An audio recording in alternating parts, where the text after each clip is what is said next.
राजधानीमा भएको बम विस्फोटमा परि कैयौंको मृत्यु भएको छ।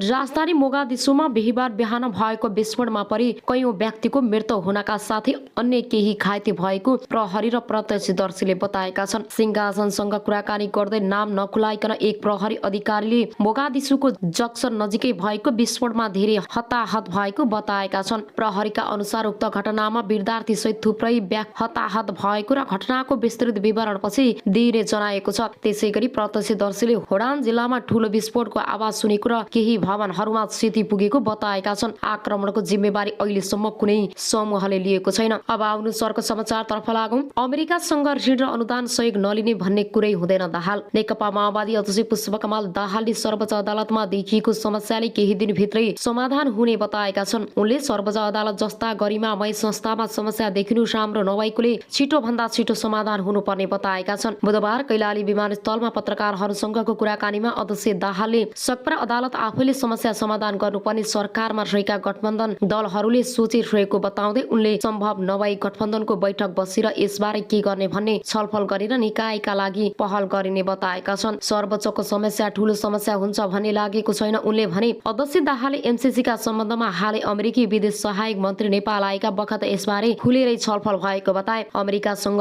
ऋण र अनुदान सहयोग नलिने भन्ने कुरै हुँदैन। उनले भने छलफल गम्भीर ढंगले चलेको छ। जनतामा उठिरहेका प्रश्नको जवाफ नदिएर ऋण अनुदान नलिने फिर्ता लैजाउँ भन्ने कसैको धारणा छैन। उनले यति बेला राजनैतिक दलहरू अधिवेशन र सम्मेलनमा व्यस्त नभएको भए सबै दलहरूबीच यसबारे व्यापक छलफल हुने थियो। दलहरूको व्यस्तता सकिएपछि व्यापक रूपमा छलफल गरेर अगाडि बढ्ने गठबन्धनमा छलफल भएको छ। एमसीसीकै बारेमा अध्यक्ष दाहालले गठबन्धनभित्र सुरुमा भएको ओरिजिनल सहमतितिर जाने कि भन्ने चर्चा पनि भएको छ। जनतामा व्यापक रूपमा चासो उठेको विषयमा दलहरू भित्र मात्र होइन सञ्चार क्षेत्र नागरिक समाज सबै प्रमुख दलहरूका बीचमा छलफल चलाएर अघि बढ्ने गठबन्धनमा छलफल भएको उनले बताए। एमसीसीका सम्बन्धमा लुकीछिपी केही हुँदैन। उनले भने अध्यक्ष दाहालले गठबन्धन दलको संयन्त्र बनाएको विषयमा विभिन्न टीका टिप्पणी भइरहेको भए पनि यो संयन्त्र सरकार भन्दा माथि नभएको र गठबन्धन दल बीच आपसी समझदारी बलियो बनाउन बनाइएको दावी गरे। उनले संयन्त्र बनेपछि गठबन्धन सरकारलाई आउने चुनावसम्म लैजाने बाटो क्लियर भएको बताए। सरकारबारे भ्रमण लैजाने अवस्था अन्त्य भएको उनले बताएका छन्। अध्यक्ष दाहालले आगामी निर्वाचनका सम्बन्धमा तीनै तहको एकैपटक गर्ने वा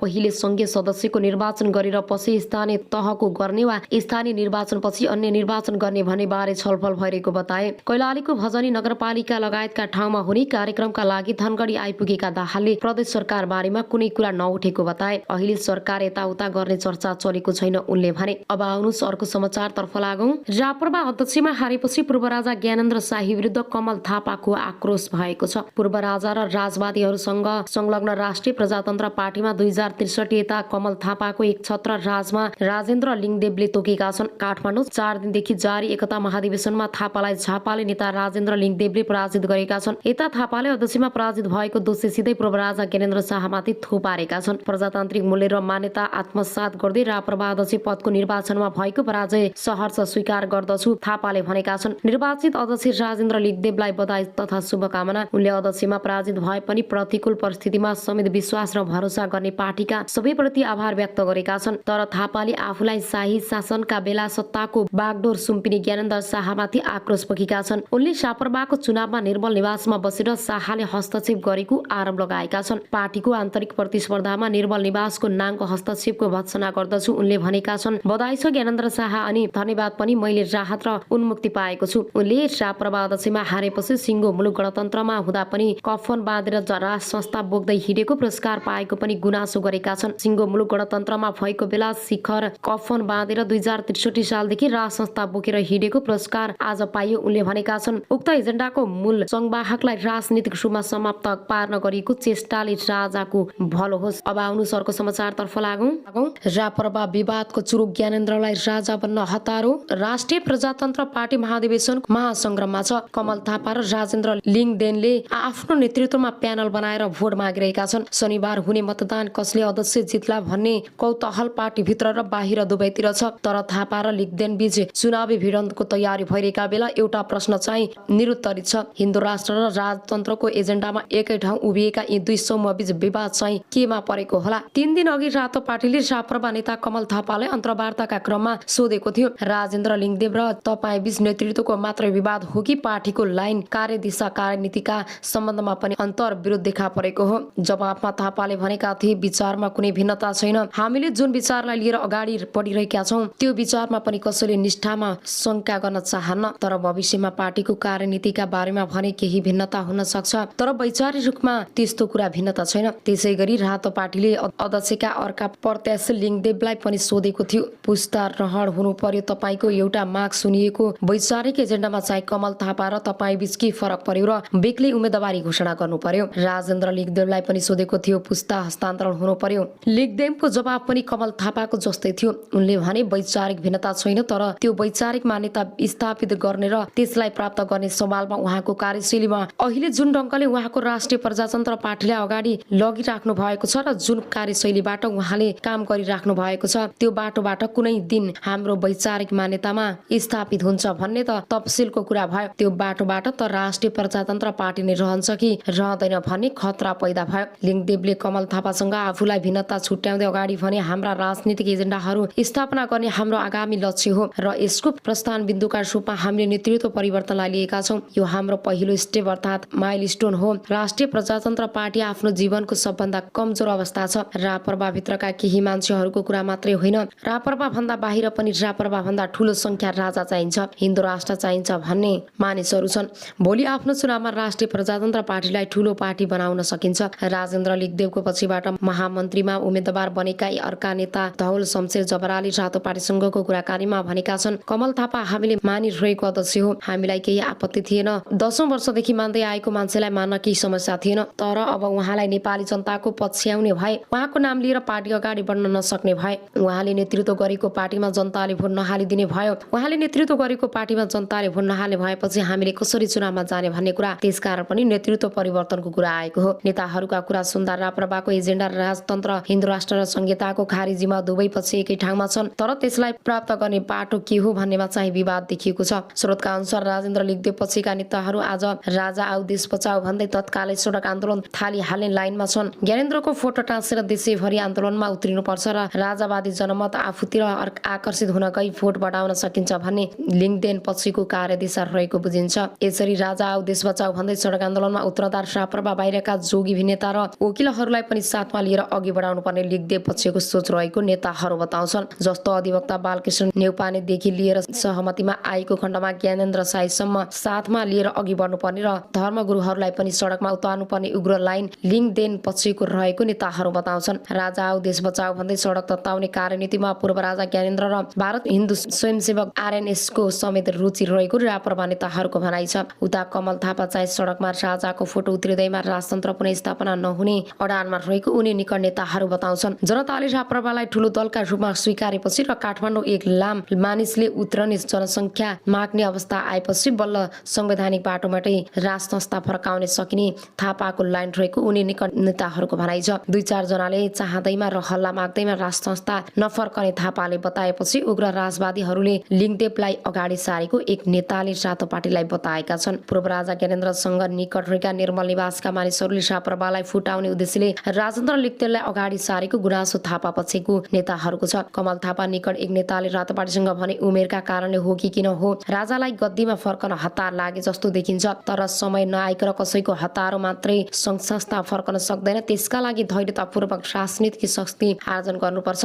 राप्रपा फुटाएर राज संस्थाको एजेन्डा बलियो हुँदैन। त्यसो त विगतमा पनि निर्मल निवासको राप्रपा फुटाउने भूमिका खेल्ने गरेका असन्तुष्ट जनाउँदै राप्रपा नेता कमल थापाले त्यसो नगर्न निर्मल निवासलाई सचेत गराएका छन्। थापाले केही बेर उम्मेदवारहरूले राजा पूर्व राजा ज्ञानेन्द्रको तस्बिर र आफ्नो तस्बिरसँगै राखेर प्रचार गरेको पनि देखियो र केही सञ्चार माध्यमहरूका राजाको नाम मुछेर कुनै एक अमूल्य उम्मेदवारलाई समर्थन छ भन्ने प्रचार पनि गरियो, तर यसलाई तत्कालै पूर्व राजाको सचिवालयले खण्डन गर्यो। मलाई पूरा विश्वास छ कि राजा वा राजाको सचिवालयको तर्फबाट पार्टीको आन्तरिक विवादमा प्रतिस्पर्धामा हस्तक्षेप हुन्छ भन्ने लाग्दैन। हामीले परिकल्पना गरेको राजा भनेको राप्रपाको मात्र होइन, अन्य राजनीतिक दल र सिङ्गो नेपालीको साझा संस्थाको परिकल्पना गरेका हौं। चुनावी राजनीति भन्दा माथि उठेको एउटा साझा वा अभिभावकीय संस्थाको हामीले परिकल्पना गरेका हौं। त्यसो परिकल्पना गरिएको संस्थाबाट यदि पार्टीको परिकल्पना प्रतिस्पर्धा दखल दिने र पछि बाँडिने कुनै पनि संकेत देखियो भने तुरुन्तै दुर्भाग्यपूर्ण हुन्छ। अब आउनुहोस् अर्को समाचारतर्फ लागौं।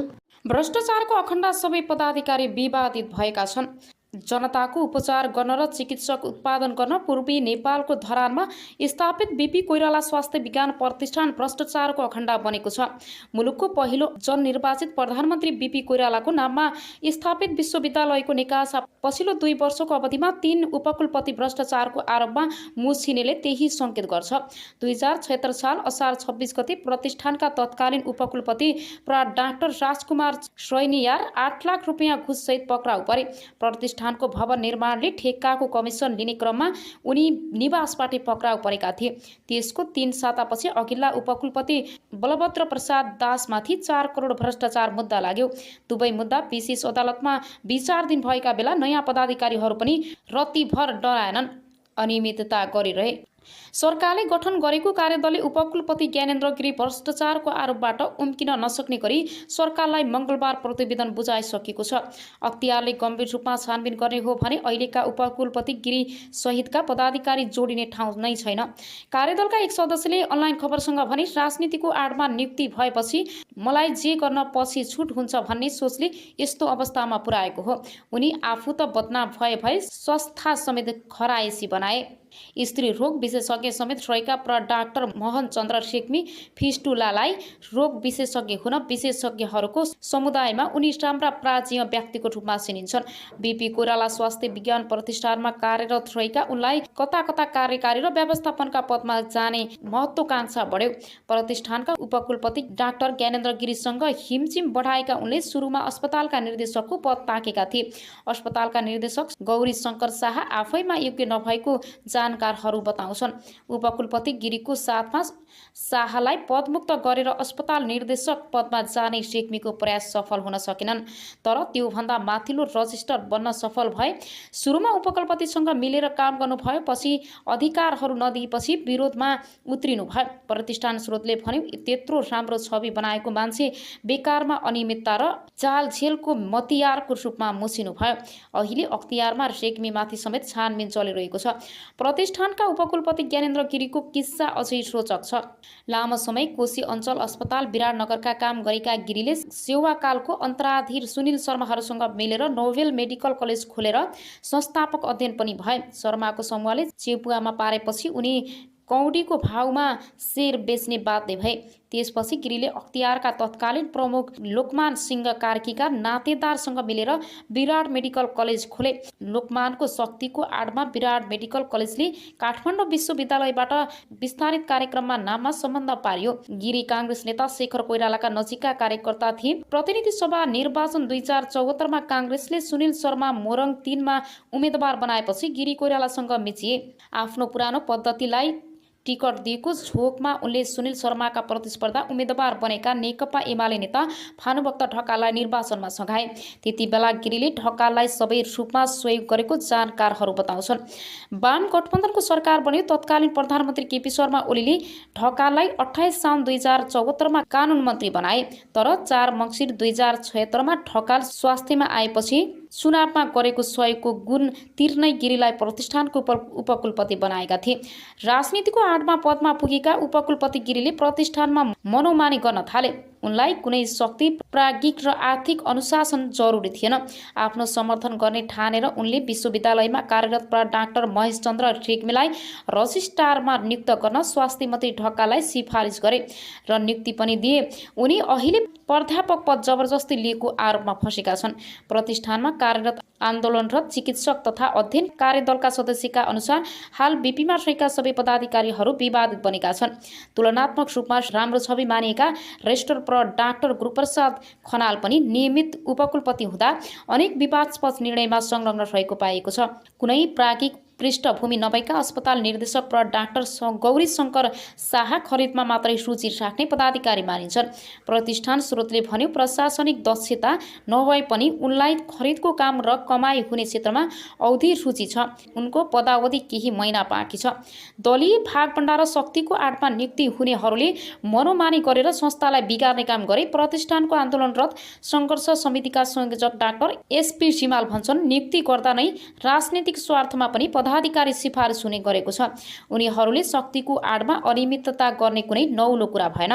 हरेक पटक दक्षता र क्षमता भन्दा पनि राजनीतिक संरक्षणका आधारमा पदाधिकारी नियुक्ति भएका छन्। 2050 सालमा स्थापना भई 2055 सालदेखि चिकित्सक शिक्षामा स्नातकोत्तर तह सञ्चालन गरिरहेको प्रतिष्ठानले पूर्वी नेपालका विभिन्न जिल्लाहरूमा चिकित्सा सेवा र दन्त चिकित्सा सेवा दिइरहेको छ।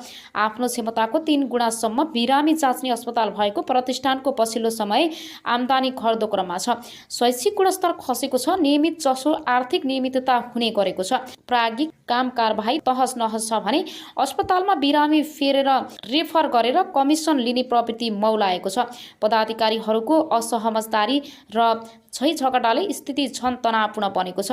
बेथिति मौलाएको प्रतिष्ठानमा एकै वर्षमा 48 करोड रुपियाँसम्म बेरोज निस्किएको छ। 2 अर्ब 20 करोडको बजेटमा 70% रकम चालु प्रकृतिका काममा खर्च हुन्छ। प्रतिष्ठानमा आवास छ तर बाहिरका मानिसहरू बसेका छन्। छात्रावास र कर्मचारी आवासमा पानी चुहिन्छ। नर्सिङ स्टाफलाई आवास छैन तर संस्था बाहिरका व्यक्तिले आवास पाएका छन्। निवासमा अस्पतालमै काम गर्न जुनियर रेसिडेन्टलाई मासिक 4000 भाडा असुलिएको छ। अहिलेका यी 4 पदाधिकारीले संस्थालाई बदनाम बनाएकोले तत्काल उनीहरूलाई बर्खास्त गरेर योग्य र समक्ष पदाधिकारी नियुक्त गर्नुपर्छ, एक सिनेटरले अनलाइन खबरसँग भने। नत्र आफै जनचेतनाको नाममा स्थापित स्वास्थ्य निकायको अवस्था बेहाल हुँदा सत्तारूढ दल मूक दर्शक हुने भयो।